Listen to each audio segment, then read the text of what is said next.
आज के वीडियो में हम लोग 2024 में जो फिजिक्स का क्वेश्चन आया था उसका आंसर एंड सॉल्यूशन करेंगे। तो सॉल्यूशन मैंने प्रोवाइड कर रखा है पूरा क्वेश्चंस का, जो जो न्यूमेरिकल्स है, तो आप लोग सॉल्यूशन यहाँ देख लेना। एंड इससे भी पहले मैंने बहुत सारे प्रीवियस ईयर क्वेश्चंस करा रखे हैं, like BSc nursing and GNM के। एंड पहली बार है जो पूरा सॉल्यूशन दिया जा रहा है, मतलब ऐसा यूट्यूब में चैनल आपको नहीं मिलेगा कि पूरा सॉल्यूशन आपको दे के बता रहा है। तो देन हम लोग पढ़ेंगे सबसे पहला question, 1 ampere is equal to. तो 1 एम्पियर किसके इक्वल होता है? तो 1 एम्पियर जो होता है 1 कूलम चार्ज पर सेकंड के इक्वल होता है। फिर इसके बाद आएगा the work done to move until charge from one point to other in an electric circuit carrying current is called. तो ये क्या, इसका क्या एक आंसर होगा? एक विद्युत परिपथ जिसमें विद्युत है। मैं एक बिंदु से दूसरे बिंदु तक एक इकाई आवेश को चलने में क्या किया गया कार्य क्या कहलाता है? तो वो क्या कहलाता है? हमारा पोटेंशियल डिफरेंस, मतलब विभवांतर।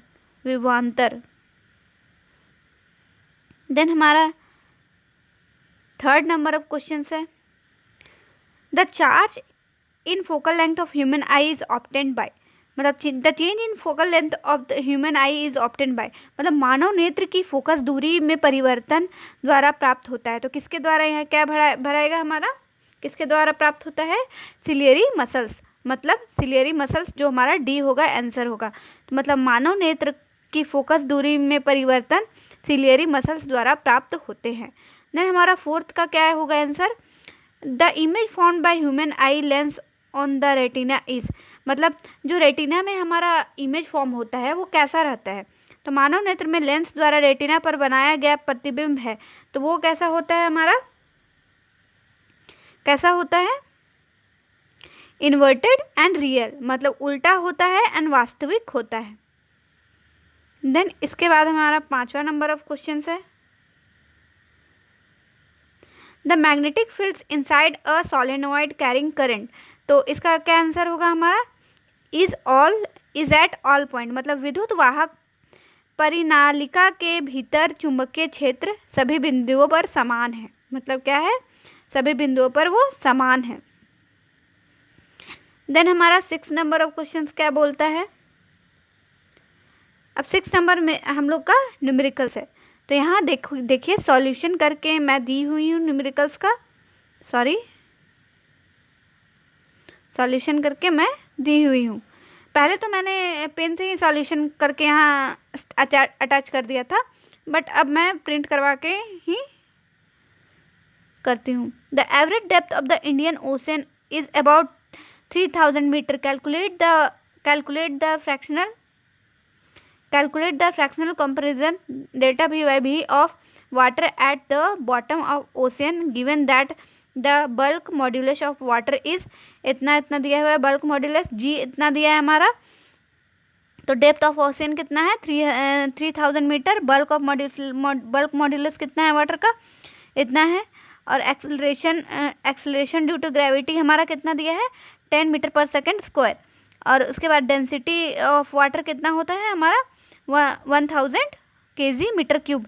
तो ये हमारा we calculate the fractional comparative delta weight, मतलब ये कैलकुलेट हमारा करना है। तो फिर इसके बाद कैलकुलेट करके हम लोग फार्मूला में पुट कर देंगे। उसके बाद हमारा जो आंसर आएगा वो हमारा आंसर हो जाएगा। तो हमारा कौन सा आंसर आया? 1.36%। तो आप लोग कैलकुलेट कर लेना। देन इसके बाद है हमारा 8 नंबर ऑफ क्वेश्चन। तो इससे पहले किसी ने सॉल्यूशन करके नहीं दिया है पूरा यूट्यूब में, तो प्लीज़ मेरे चैनल को लाइक करें, सब्सक्राइब करें।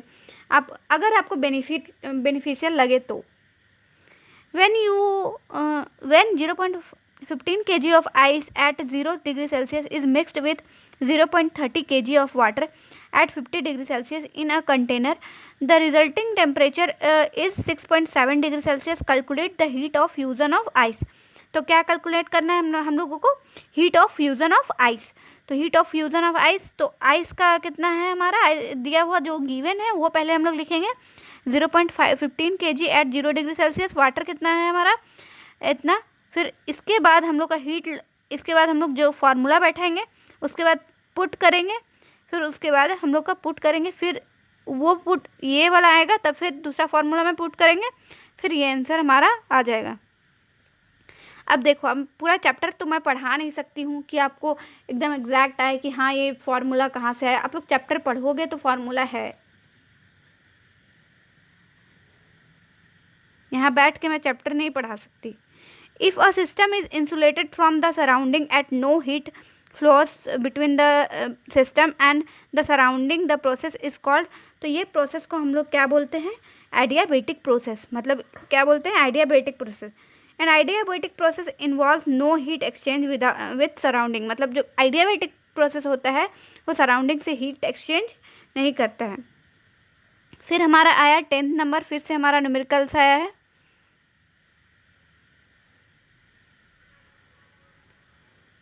देन ये भी हम लोगों ने सॉल्व कर रखा है। The body oscillate with SHM according to equation इतना।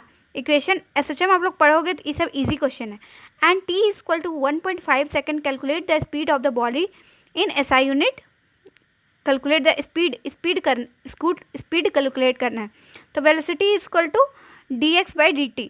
तो dx/dt, फिर जो हमारा ये फार्मूला था, x कितना था वो हम लोग पुट करेंगे, फिर t हमारा इतना है, फिर इसके बाद पुट करते जाएंगे, फिर हमारा आ जाएगा। बस फार्मूला में पुट करना है आपको। देन इसके बाद हम लोग का 11 नंबर ऑफ क्वेश्चन है। The gap between the top of the valence bond and bottom of the conduction band is called. तो गैप को क्या बोलते हैं हम लोग? Valence bond and conduction bond के बीच गैप रहता है, तो उस सबको हम लोग क्या बोलते हैं? उसको हम लोग बोलते हैं एनर्जी गैप। मतलब संयोजकता बंध और शीर्ष और चालक बंध के तल के बीच के अंतर को कहा जाता है। तो क्या कहा जाता है? हमारा ऊर्जा अंतराल। अब 12th हमारा क्या क्वेश्चन बोलता है? The image formed by the concave mirror in real inverted and of the same size as the of the object, the position of the object should be. तो पोजिशन क्या है ऑब्जेक्ट का? हमारा क्या होगा? मतलब अवतल दर्पण द्वारा बनाया गया प्रतिबिंब वास्तविक उल्टा और वस्तु के आकार के समान आकार का है। वस्तु की अवस्थिति होनी चाहिए। तो क्या होनी चाहिए वस्तु की स्थिति? तो वस्तु की स्थिति हमारा होना चाहिए at the centre of curvature, मतलब वक्रता केंद्र पर। देन हमारा 13 नंबर ऑफ क्वेश्चंस क्या बोलता है? सॉरी 13 14 पता नहीं होगा ही। When light enters in the eye most of the reflection occur. तो मोस्ट ऑफ द रिफ्लेक्शन कहाँ होता है? मोस्ट ऑफ द रिफ्लेक्शन कहाँ होता है हमारा? आउटर सरफेस ऑफ कॉर्निया पे। कहाँ होता है हमारा? आउटर सरफेस ऑफ कॉर्निया पे। For the transparent medium the ratio of the speed of light in a vacuum to that in the medium is called.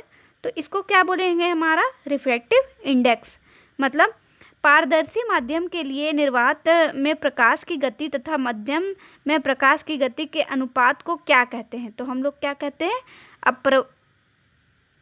अपवर्तनांक। भाई हिंदी बहुत मुश्किल है यार। A person with dash can see nearby object clearly but can not see distinct object clearly. तो इसको हम लोग क्या बोलेंगे? जो पर्सन है वो नियर का ऑब्जेक्ट क्लियरली देख ले रहा है, ये आजकल के बच्चों में कॉमन है। और जो पहले के बुजुर्ग वाले रहते हैं उसमें हाइपरमेट्रोपिया रहता है। तो हमारा इसमें क्या होगा? मायोपिया। तो मायोपिया क्या होता है? हम लोग निकट का चीज़ देख सकते हैं लेकिन दूर का चीज़ हम लोग को नहीं मतलब नहीं दिखता है। मतलब आजकल के बच्चों में होता है कि वो निकट का चीज़ एग्जैक्टली देख सकते हैं बट बोर्ड में क्या लिखा हुआ है वो नहीं देख पाते जल्दी। लेकिन पहले वाले लोग में, जैसे हम लोगों के मम्मी पापा में देखा जाता था कि वो लोग हाइपरमेट्रोपिया, मतलब वो लोग चश्मा लगाते हैं, उन लोग को नज़दीक का चीज़ नहीं दिखता बट दूर का दिखता है। जनरली ऐसा देखा जाता है। ऐसा नहीं है कि ये हम ही लोग का एज में होता है या उसी लोग का, बट जनरली ऐसा देखा जाता है, मतलब मैक्सिमम टाइम। फिर हमारा 18 है। 18 क्या बोलता है? Colour of light bend most when passing through a prism. तो कौन सा लाइट ज़्यादा बेंड करता है? तो कौन सा हमारा वॉयलेट लाइट जो होता है ज़्यादा बैंड करता है। तो कैसे कि विबग्योर, तो ऊपर वाला जो भी है मतलब वॉयलेट, तो वो ज़्यादा हमारा बैंड करता है। रेड तो डायरेक्ट सीधा आता है क्योंकि रेड नीचे रहता है, विबग्योर भी वॉयलेट ऊपर रहता है, तो वो ज़्यादा बैंड होता है। प्रिज्म आप लोग पढ़े ही होंगे ना। फिर हमारा 19 नंबर ऑफ क्वेश्चन क्या बोलता है, which of the following colour is least scattered by fog और स्मोक, मतलब निम्नलिखित में से कौन सा रंग कोहरे या धुएं द्वारा सबसे कम प्रकीर्णित होता है। तो कौन सा रंग होता है सबसे कम, तो हमारा रेड। उसके बाद the amount of charge flowing through the particle area in unit time is called, तो इसको हम लोग क्या बोलते हैं, इलेक्ट्रिक करंट। मतलब इकाई समान में किसी विशेष क्षेत्र से होकर प्रवाहित होने वाले आवेश की मात्रा को विद्युत धारा कहा जाता है। क्या कहा जाता है, हमारा विद्युत धारा।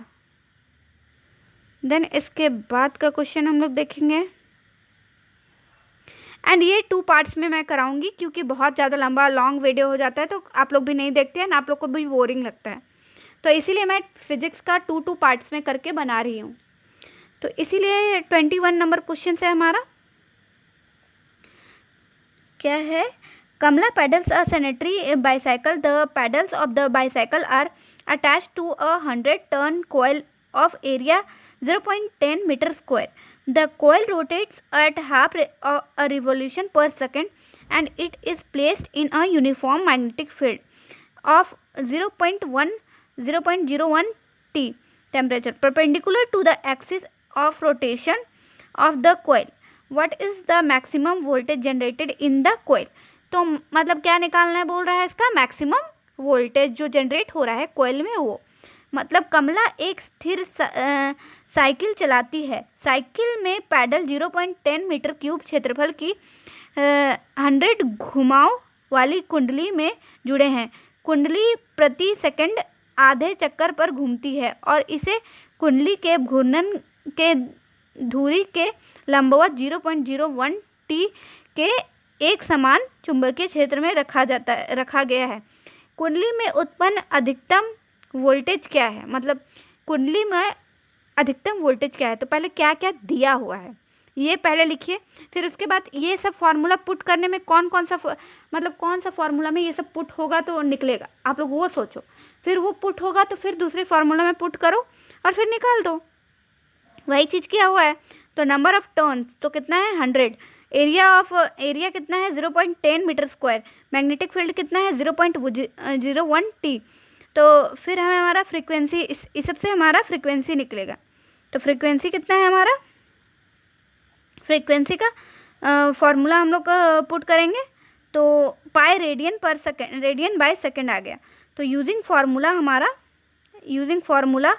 EMF मैक्सिमम इक्वल टू, तो फिर फार्मूला में हम लोग पुट करेंगे, फिर हम लोग पाई का वैल्यू भी पुट कर देंगे, तो मतलब ओमेगा का वैल्यू पुट कर देंगे लास्ट में है जो, फिर हमारा आंसर आ जाएगा। तो कितना आया हमारा 0.31 वोल्ट, मतलब कितना है 0.14 वोल्ट। तो हमारा ए नंबर है।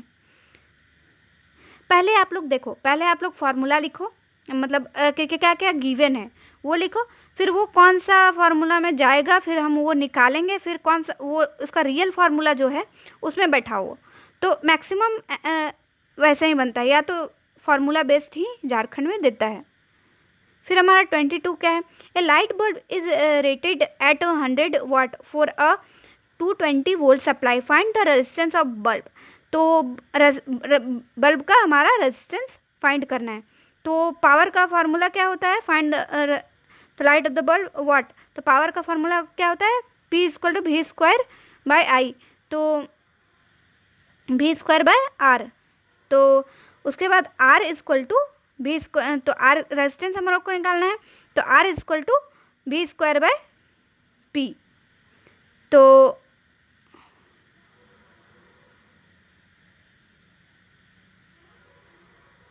फिर हम लोग पुट किए है ना, जो जो गिवन था वो पुट कर दिए, मतलब वी स्क्वायर, तो वी कितना दिया हुआ है ना 220, तो 220 का स्क्वायर कर दिए।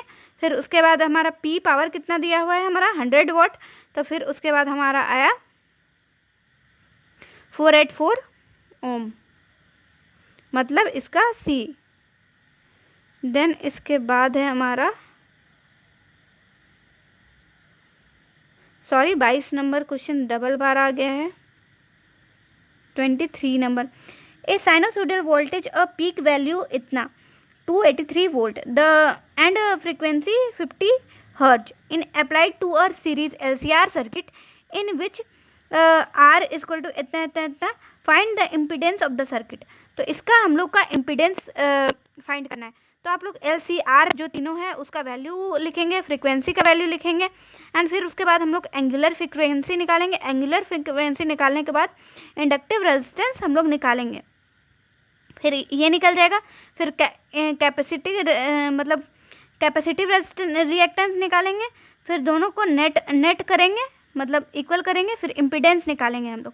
इम्पिडेंस का फॉर्मूला क्या होता है देख लीजिए, इम्पिडेंस का, फिर इम्पिडेंस निकलेगा, फिर उसका फॉर्मूला में पुट कर देंगे, तो फॉर्मूला का कितना आएगा 5 ओम। तो कितना आया हमारा का 5 ओम। तो आप लोग please LCR circuit, CR circuit, LC circuit मतलब पढ़ के जाओ। Which of the following can be used transformer वगैरह, which of the following can be used to control the intensity of light in sunglasses and window panes, मतलब निम्नलिखित में से किसका उपयोग धूप के चश्मे और खिड़की के शीशों में प्रकाश की तीव्रता को नियंत्रण करने के लिए किया जा सकता है। तो किसका उपयोग हम लोग करते हैं या किया जा सकता है, किसका उपयोग करते हैं हम लोग बताइए।